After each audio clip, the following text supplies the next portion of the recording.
My fellow eCanadians, I come to you today from the Fortress Province of Alberta in the beautiful city of Calgary.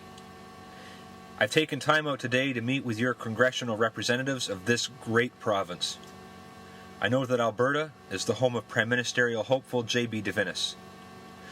Albertans can be proud of the many varied and important figures who have called Alberta home. Yesterday in Ontario, I spoke to change and accountability. I spoke to claiming back a government that has for too long now been more about special interests and less about the common person. I spoke to fighting tyranny and oppression. I spoke to fighting terror wherever it may appear, whether it be on the shores of our border provinces or overseas. I charged that we must come together with our allies and share common ideals and nurture those all too precious relationships. We must work to preserve wages and make the basic needs of all citizens reachable.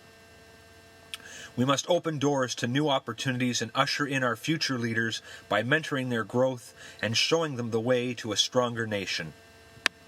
Our military must continue to be supported with strong budgets and supported by the growth and development of private militias. Our Office of Strategic Services must serve to supply our defense systems with needed financial and tangible support. We must back down from petty and trivial rivalries and strive to find unity and support as the common thread of the relationships that will tie our military together as one. I call on you today, whether you are a Crimson Canuck, a Praetor, a Paradoxian Guard, or a member of the CAF. I charge you that our agendas must be identical. Our common desire to protect our citizens from hatred and tyranny must always be paramount in our minds. We must continue to heal the open wounds that have been left by a war of words that has only served to divide our great nation. We must work together and find a way to set aside those differences for the greater good of our mutual defense. Together, we must be ready for the new war module, and we must be ready to face the new challenge as one, unified.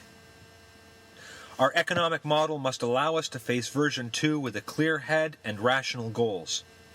We must be ready to support our businesses so that they can continue to provide some of the strongest wages in the new world. We must continue to be a leader in sound economic policy. We must be ready to welcome our newest citizens with jobs that serve to support and develop them into long-term contributing members of our nation and our economy so that we can continue to grow and prosper into the future. Our government must be transparent, accountable, and ready to face the unique challenges of an environment that is evolving right before our eyes. Our brand of government will be nimble to adapt to change.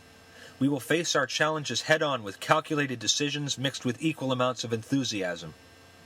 We will strive to respect and work with the unique needs of a francophone community that is growing in population and political clout. We must make sure that all our citizens, regardless of their native tongue, are represented by government with a fervency and zeal. Lastly, we, together with all of eCanada, will usher in a new and refreshing set of ideologies. We will usher in a new era of government that relies on cooperation and mutual admiration instead of special interests and small politics. We will take back 24 Sussex and give it to the people of eCanada. The challenges ahead are clear, and they are broad, but they are not insurmountable. Cham and I know that we do not have the endorsement of the two largest parties in eCanada. We recognize that our competition will have the backing of the DAL and the CPF. We know this, and we are prepared because we believe that the people of eCanada want more than the duopoly that they are being presented. We know that the people of eCanada deserve more than the lofty ambitions that rest on the laurels of mass numbers. Cham and I see this challenge. We hear the voices whispering that this race was over before it began, and yet here we are today. We stand united, side by side, facing the nation and asking you to make a decision that is based on more than just sheer numbers. We stand here today and we challenge you to read the platforms and ask the hard questions. We stand here today united by a desire to bring you more than what you have been forced to live with for so very long. It will take courage to vote for change, and it will take strength of character to recognize that there is more to an election campaign than simple endorsements and numbers. It is the people who stand on the platform of their values and hold themselves up to a greater judgment. Indeed, our path to 24 Sussex is far rockier than that of the frontrunner, but friends, that will only make your vote and our success that much sweeter. Citizens of Alberta, I thank you for your time today, and I wish you nothing but success both now and in the future. As you leave here today, all I ask is that you vote with your conscience and lead with your heart. Thank you, and good day.